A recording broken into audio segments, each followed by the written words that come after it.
Votre enfant comprend le français, mais il vous répond toujours dans la langue du pays. Alors il y a quelques temps, je vous avais fait une petite vidéo pour vous expliquer que c'était pas grave et que ça arrivait très souvent. C'est vrai, mais ça ne veut pas dire qu'il faut rester à attendre en fait sans rien faire. On peut prendre quelques habitudes pour favoriser ce passage. Donc premièrement, moi je pense que c'est essentiel de créer un vrai besoin de parler français. Par exemple, j'ai une élève qui est japonaise. Donc autant vous dire que moi je ne parle pas japonais. Et pour cette élève, en fait, si elle veut communiquer avec moi, eh bien, elle est bien obligée en fait, de parler en français. Alors au début, en fait, elle refusait, elle était muette. Et puis elle a commencé par dire oui, par dire non, je ne sais pas. Et puis peut-être demain, elle commencera à faire des petites phrases. Parce qu'elle en a besoin, c'est essentiel. Même chose sur les groupes, par exemple. Dans mes groupes, les enfants viennent de différents pays. Ils ne parlent pas nécessairement tous la même langue. Et pour se comprendre entre eux, ils sont obligés de parler le français. Et donc c'est quelque chose de naturel, c'est une communication normale. S'ils veulent arriver à se comprendre, ils sont obligés d'utiliser cette langue.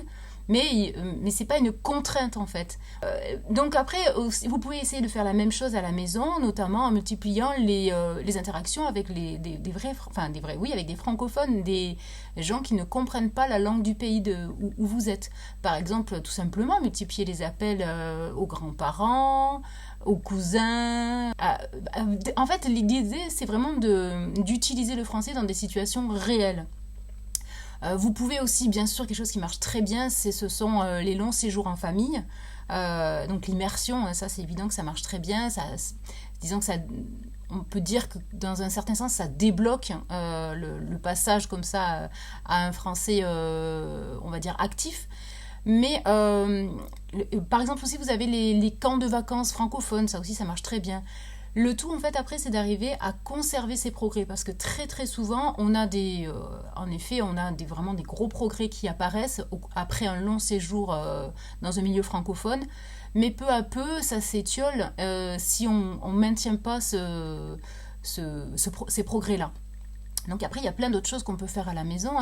Moi, ce que je vous conseille en tout cas, c'est de toujours continuer à parler français, même si votre enfant vous répond dans l'autre langue, ou dans la langue de l'autre parent, par exemple, ou dans la langue du pays.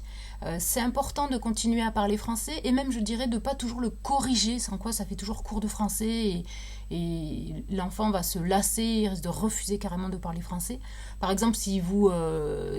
excusez pour l'anglais, mais mettons qu'ils vous disent I want some water », alors à ce moment-là, vous n'allez pas lui dire « non, dis-le en français ». Vous répondez simplement « ah, tu veux de l'eau ? Tiens, voilà ton verre ». Voilà, donc ça permet en fait de continuer la conversation, mais vous reformulez, donc il a un modèle, et puis peu à peu, il va tenter de le reproduire.